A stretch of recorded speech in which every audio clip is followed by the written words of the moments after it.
এই ভিডিওটি যদি আপনারা প্রথম থেকে শেষ পর্যন্ত ধৈর্য সহকারে দেখেন তাহলে আপনারা বাসায় তৈরি করে ফেলতে পারবেন মজাদার সাবুদানার ডেজার্ট। আসসালামু আলাইকুম, সবাই কেমন আছেন? ডেজার্টটি তৈরি করার জন্য আমি একটি প্যানে 3 কাপ পানি নিয়ে নিয়েছি। এখন এতে দিয়ে দিয়েছি চিনি। এখন দিব agar agar powder. Agar agar পাউডারটা দেওয়ার পরে আমি এটাকে খুব ভালোভাবে নেড়েচেড়ে মিক্স করে নিব, যাতে আগার আগার পাউডারটা বসে না যায়। পানিটা বলক আসার পর আমি 3টা বাটিতে সমানভাবে ভাগ করে নিব।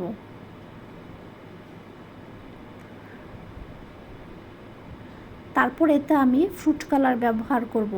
আমি 3টি ফ্রুট কালার ব্যবহার করব। আর এই কাজটি একটু দ্রুত করতে হবে, না হলে দেখা যাবে কি আগার আগার পাউডারের কারণে পানিটা জমে গিয়েছে। কালারটা মিক্স করার পর আমি এটাকে ফ্রিজে রেখে দিব সেট হওয়ার জন্য। এখন আমি নিয়ে নিয়েছি সাবুদানা। সাবুদানাগুলোকে আমি সিদ্ধ করে নিব।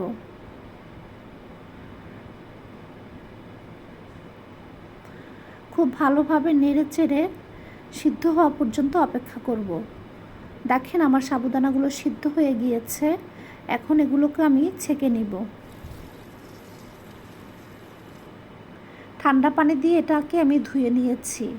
এই পর্যায়ে আমি একটি পাতিলে দুধ এবং এতে দিয়ে দিয়েছি চিনি। এখন দিয়ে দিচ্ছি আগার আগার পাউডার। এখন দিয়ে দিব ভ্যানিলা এসেন্স।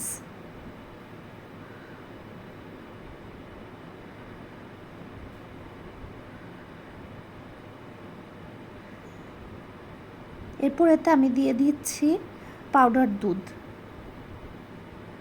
খুব ভালোভাবে মিক্স করার পর ছেঁকে রাখা সাবুদানাগুলো দিয়ে দিচ্ছি। খুব ভালোভাবে নেড়ে চেড়ে নিব, যাতে সাবুদানাগুলো জমাট বেঁধে না যায়। এদিকে দেখেন আমার জেলিগুলো বসে গিয়েছে, খুব সুন্দরভাবে সেট আপ হয়েছে। এখন এটাকে আমি কেটে নিচ্ছি। একটু বড় বড় করে পিস করে নিচ্ছি, কারণ আমাদের বাসায় বাচ্চারা জেলি খুব পছন্দ করে, তাই একটু বড় বড় করে কেটে নিচ্ছি আমি। আপনারা চাইলে আরও ছোট করে কেটে নিতে পারেন।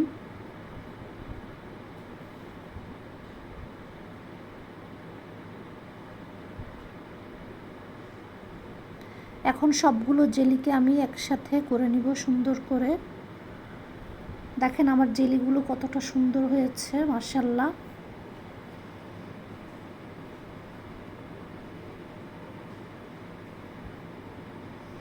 জেলিগুলোকে সবগুলোকে একসাথে নিয়ে এরপর এতে দিয়ে দিব দুধে জাল করা সাবুদানাগুলো। খুব ভালোভাবে নেড়েচেড়ে এটাকে আমি সেট হওয়ার জন্য ফ্রিজে রেখে দিব। দেখেন আমার ডেজার্টটি খুব সুন্দরভাবে সেট হয়ে গিয়েছে।